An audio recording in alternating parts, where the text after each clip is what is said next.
ધારિયા તલવાર સાથે ત્રાટક્યા હુમલાખોરો 112 જનરક્ષક વાન સામે પણ બેફામ અદાવતમાં હુમલાનો આક્ષેપ ચાણસ્મા તાલુકાના ઝીલિયા ગામે એક ફાર્મ હાઉસ પર રાત્રે સશસ્ત્ર હુમલાની ગંભીર ઘટના સામે આવી છે. આશરે 8 ગાડીઓમાં આવેલા 15 થી 20 જેટલા શખ્સોએ ધારિયા તલવાર અને લાકડીઓ જેવા હથિયારો સાથે તોડફોડ કરી જાનથી મારી નાખવાની ધમકી આપી હતી. સીસીટીવી ફૂટેજ મુજબ હુમલાખોરોએ ગેટ અને દિવાલને નિશાન બનાવી પથ્થરમારો કર્યો હતો.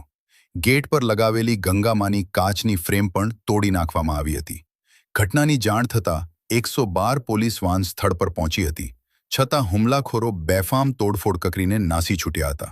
ફરિયાદી રોનકકુમાર દિનુભાઈ દેસાઈએ પોલીસમાં નોંધાવેલી ફરિયાદ મુજબ જૂની અદાવતને કારણે આ હુમલો કરવામાં આવ્યો હોવાનું સામે આવ્યું છે.